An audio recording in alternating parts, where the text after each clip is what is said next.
As we get to Decision 2024, the Pima County Recorders Office shut down a link to request an early ballot in the general election just days before the deadline, and that has a lot of people upset. Absolutely. News 4 Tucson's political specialist Eric Fink is live in our newsroom and has more as they try and explain why they made this call and the fallout they're now experiencing from both sides of this election. A lot going on here, Eric.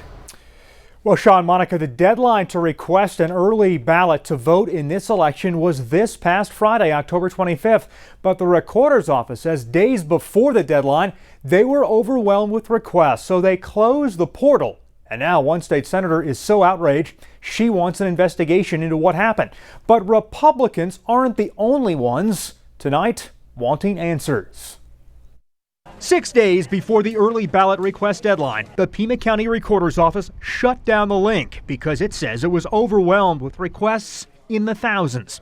In a statement Wednesday afternoon, the Recorder's Office said, quote, "Due to an overwhelming number of early ballots requests, many of which were duplicates from voters already receiving an active early voting list ballot, the Pima County Recorder's Office made the decision to close the online ballot request form and directly contact voters. About 4,000 voters were alerted of this issue and encouraged to call the Recorder's Office to resolve their online requests." Late Wednesday afternoon, outraged District 17 State Senator Justine Watsack issued her own statement, saying in part, quote, "I was truly shocked to learn our county recorder's office had done this.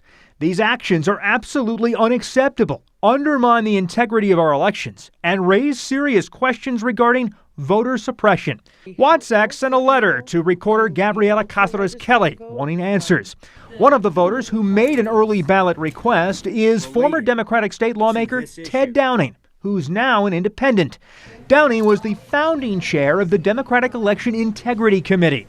After trying to obtain an early ballot through the portal and failing, he says he finally got his early ballot by directly calling the Recorder's Office and making his request that way. But Downing's disappointed by what happened, and he worries that this could put Pima County in the national spotlight next week for the wrong reasons. Pima County is the breadbasket of Democratic votes, Eric.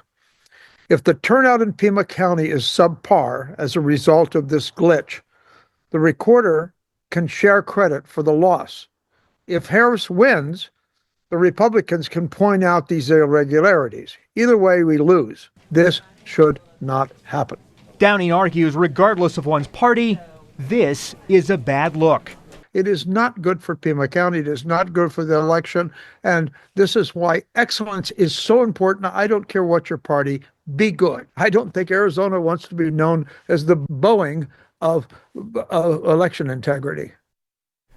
Now, the Recorder's Office says if you could not request an early ballot online, you can still vote in person at any early voting site until Friday. That's the deadline for early voting, or Election Day on Tuesday at any vote center in the county. They also want to remind you to bring your photo ID with you. And to read the full statement from the Recorder's Office, you can visit our website at KVOA.com. From the newsroom tonight, I'm Eric Fink, News 4 Tucson. All right, Eric, thank you for that.